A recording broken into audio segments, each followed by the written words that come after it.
सुबह जब मैं पहुंचा, मुझे वहां से अभी आए यानी कि 2-2.5 घंटे से ज्यादा मैंने समय बिताया उसमें। उसके जो चचेरे भाई हैं वो वहाँ मौजूद नहीं थे, उनका नाम शिवराम है, वो भी पहुंचे और हमने उससे बातचीत भी की भाई से, पूरे केस को समझा।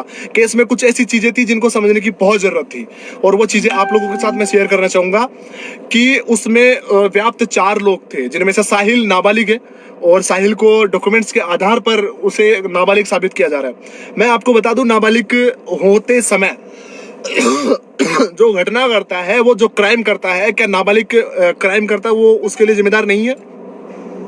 बिल्कुल। उस केस को मैंने स्टडी करा और मैंने पाया है कि उसे नाबालिग साबित किया जा रहा है। उस केस के अंदर उसको 17 साल कुछ एक कम बताया जा रहा है, बच्ची है 15 साल 11 महीने की। उस केस के अंदर मैं सबसे बड़ी चीज आपको लोगों को बता रहा हूँ, 15 साल 11 महीने उसकी मार्कशीट में देख के आया हूँ, तमाम चीजें देख के आया हूँ, मेरे पास सारे सबूत भी है जो मेरे पास मोबाइल में इस समय मौजूद है। मैं आप लोगों को बता दूं, इस केस को कमजोर करने के लिए सिर्फ इतना किया जा रहा है कि इसको ज्यादा से ज्यादा यहीं पर दबाने की कोशिश की जा रही है। दरिंदे कहीं के भी हो, किसी भी जगह के हो, वो सिर्फ और सिर्फ दरिंदे हैं और ऐसे लोगों को सिर्फ एक ही चीज होनी चाहिए, फांसी। मैं तमाम लोगों से चाहूंगा कि जितने लोग मेरे साथ जुड़ चुके हैं सभी ग्रुपों में ये पोस्ट शेयर करें ताकि ज्यादा से ज्यादा लोग इसमें जुड़ पाए।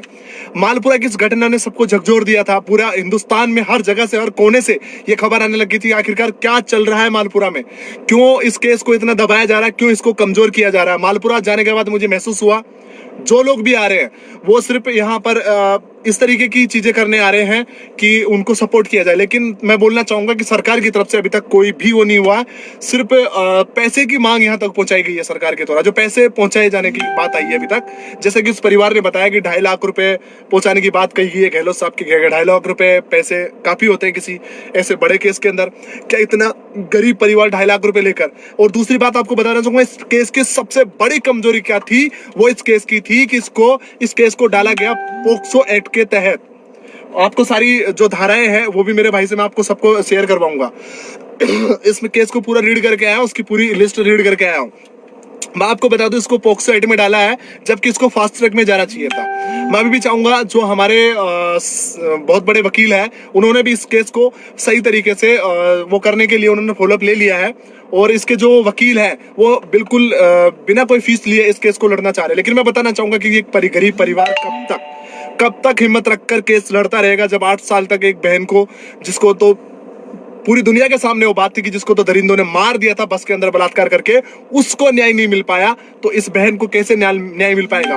देखो, पोक्सो एक्ट के तहत हुआ है केस, ये मैं मानता हूं, लेकिन केस सिर्फ पोक्सो एक्ट के तहत हुआ ये इनफ नहीं है।